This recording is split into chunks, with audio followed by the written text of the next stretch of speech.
Welcome to The Explainer. All right, today we are diving deep into what might just be the most powerful opening verse in the history of rock and roll. We're going to put the first stanza of Bob Dylan's masterpiece, Like a Rolling Stone, right under the microscope. So let's get right into it. The song doesn't kick off with a guitar riff or a drum beat. It starts with a phrase, once upon a time. I mean, that's a deliberate, almost shocking choice, isn't it? Dylan is setting up this perfect little fairy tale world. You just know he's about to tear it all down. And that's the thing, right?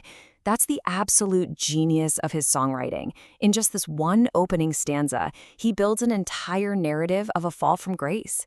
It's a complete story, a beginning, a middle, and an end, all laid out for us before that first chorus even hits. So first things first, he establishes our character. He paints this incredibly vivid, almost cinematic picture of her past, a life of, just unimaginable privilege and status. Let's see how he pulls it off. So that fairy tale opening, it immediately slams right into this line. We're not talking about castles and dragons here. Nope. We're talking about fashion, status, and what you look like.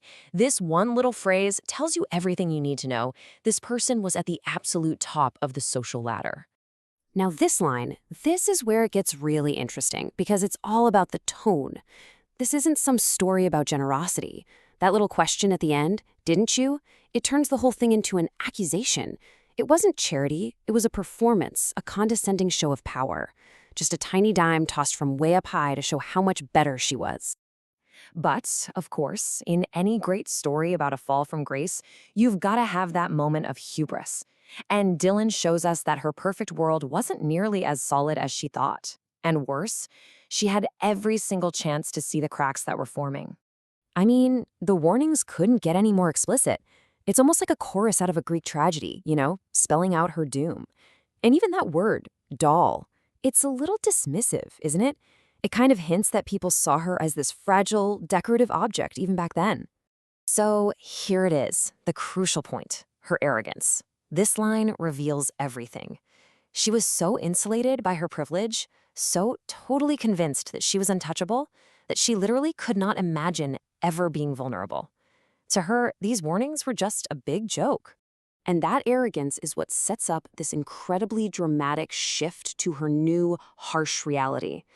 Dylan uses this sharp, absolutely brutal contrast to show us exactly what she's lost. And boom, this is the pivot point for the entire verse. The structure here is just pure genius. He sets up the then and immediately demolishes it with the now. All her loud, confident, mocking laughter, it's gone, replaced by this quiet shame. Her pride, vanished. And hey, just in case the emotional fall wasn't clear enough, Dylan makes the physical fall totally brutally real. Remember that dime she used to throw around? Well, now she's the one desperately scrounging around just for something to eat. The reversal is complete, and it is devastating. So the story is set. We've seen the past, we've heard the warning, and we've seen the present. And now the narrator who's been telling us this story, he steps forward. And he doesn't offer any sympathy. Oh no. He offers a relentless, piercing, and absolutely unforgettable question. And there it is, the first line of that legendary chorus. Its repetition is everything. This is not a casual question. It is a direct, in-your-face challenge, forcing her, and us, really, to look straight at what her life has become. He just starts stripping away her identity, piece by painful piece. First up, the most fundamental thing for security and belonging, a home. And he doesn't just mean a physical building. He means that entire idea of having a place in the world. Next up, he takes away her social status. The woman who was once the center of everyone's attention is now completely invisible, an anonymous nobody in the crowd. And right here, the question transforms. It's not really a question anymore, is it? It becomes a definitive, almost damning new identity.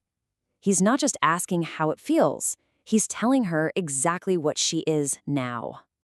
This metaphor is just the perfect end to the verse. It captures her new reality perfectly. She is unattached, directionless, constantly moving, but with no destination at all.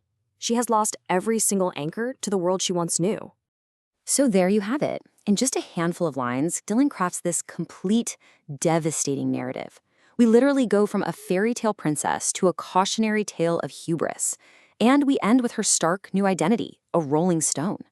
It's just a masterclass in storytelling.